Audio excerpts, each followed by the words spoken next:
convoco. ¿Por qué? Porque nuestra columna que tiene que ver con fotografía, con la genia de Yami Sirabisi, hoy vamos a hablar sobre la iluminación en diferentes situaciones. Y los convoco justamente para que ustedes puedan aprovechar cada uno de los tips que nos da Yami para utilizarlos en su casa, con sus teléfonos, con sus cámaras y puedan hacer grandes fotografías profesionales.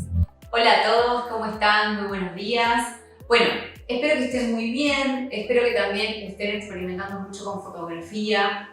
Y hoy vamos a seguir hablando sobre tipos de luces, sobre diferentes condiciones de luz que podemos llegar a encontrar en el ambiente natural y cómo estas luces repercuten en diferentes escenas, en diferentes motivos, qué pasa en el paisaje urbano, en el paisaje natural, qué pasa en la fotografía de comidas, en algunos elementos, en objetos, hasta incluso cuáles son las horas especiales en las cuales podemos aprovechar mucho para tomar fotografía de paisajes. También algunas comparaciones que nos van a servir para seguir pensando en esto de la luz, que es, aparte de nuestra materia prima, es nuestro factor principal de expresión. Bueno, en este primer ejemplo tenemos dos imágenes de paisaje urbano que son fotografías tomadas con luz dura. La luz dura es una luz de un día de pleno sol, generalmente en horarios que van desde las 10 de la mañana hasta las 5 de la tarde, dependiendo de la estación del año, a veces un poquito más, a veces un poquito menos. Pero en este caso, por ejemplo, fueron tomadas entre las 12 del mediodía y las 3 de la tarde, un día de verano. En verano generalmente la luz es mucho más intensa, es mucho más potente y por lo tanto sus cualidades se intensifican. Una de esas cualidades es que cuando incide sobre la superficie satura demasiado el color y esto es algo que se puede ver en las dos imágenes, como el color estalla y genera un fuerte contraste en ambas imágenes. Y otra de las cualidades importantísimas que tiene este tipo de luz es que proyectan sombras duras o densas y bien definidas. Eso lo podemos ver en el ejemplo de la silla, donde la sombra es otra figura más dentro de la imagen. Es otra silla más generada a partir de la sombra. Y aparte de eso es que en la sombra prácticamente no podemos ver detalle. No podemos ver nada de la textura, ni la forma, ni el color de la vereda. Eso también significa que sea una sombra densa o dura, que no podamos ver detalle en ella. En este otro ejemplo de paisaje natural y luz dura, tenemos algo muy atractivo que son los reflejos. Si ustedes se fijan en la foto de la derecha, tenemos un leve reflejo en el lago de las montañas que están arriba y eso se genera cuando hay mucha luz. Más luz hay o más dura es la luz, más posibilidades tenemos de que el paisaje se refleje en una superficie de agua. Ese también es otro beneficio de la luz dura en paisajes. Y también algo muy atractivo, que ya lo he mencionado, pero que vale la pena recordar, es la saturación del color. Generalmente los paisajes naturales son atractivos por su color, lo cual, si el día está nublado, estos colores no se van a saturar y por lo tanto la imagen va a perder contraste y en consecuencia atractivo visual. Bueno, y de luz dura pasamos a luz difusa, que justamente es una luz que tiene menor grado de dureza. Y esto ocurre porque no es una luz directa. Generalmente en lo que es iluminación natural la podemos encontrar en rebotes o resplandores. Eso hace que sea una luz con menos intensidad y por ende que tenga cualidades diferentes a la luz dura. En este caso, manzana versus chocolate, bueno, una dupla bastante conflictiva, ¿no? Para esta época del año.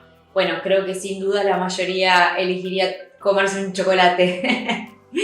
Bueno, en ambos casos, la luz que utilicé es el resplandor que ingresa por una ventana, por una puerta-ventana. O sea, el ingreso de luz es bastante amplio y las fotografías están tomadas en un interior.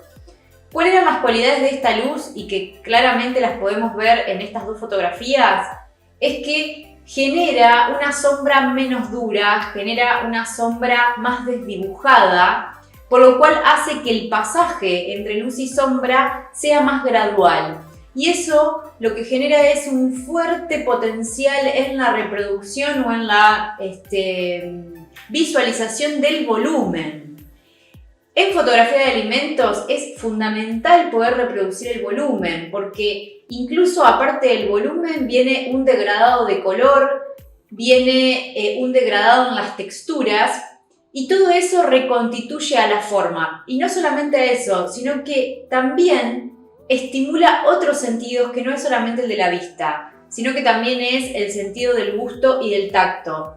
Digamos que tienen un fuerte potencial de reconocimiento que lo asocia a otros aspectos del consumo de estos alimentos. Entonces, es fundamental en este tipo de imágenes poder dominar la luz y poder elegir la luz adecuada. También, bueno, les cuento que en este tipo de fotos también hay accesorios para generar otras fuentes de luces o iluminar las sombras para que no sean tan duras y se pueda seguir viendo detalles en ella. En los próximos micros, obviamente que les voy a contar cómo armar accesorios caseros, cómo manipular la luz y también un factor fundamental que es el ángulo de incidencia de la luz, la dirección de la luz, desde dónde voy a iluminar o cómo voy a ubicar el objeto en relación a la fuente de luz. Los próximos dos ejemplos son comparaciones, ¿sí?, entre luz dura y luz difusa o luz más suave.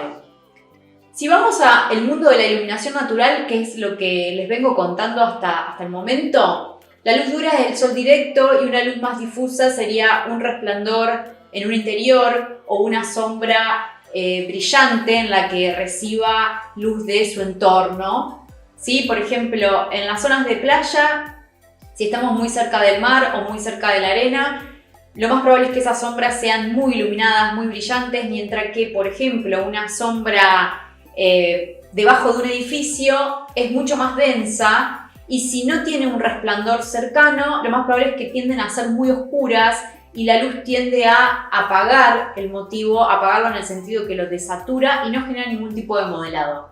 En este caso, tenemos sol directo versus resplandor en interior. Y las diferencias creo que son notables, en el color, en los brillos, en las sombras.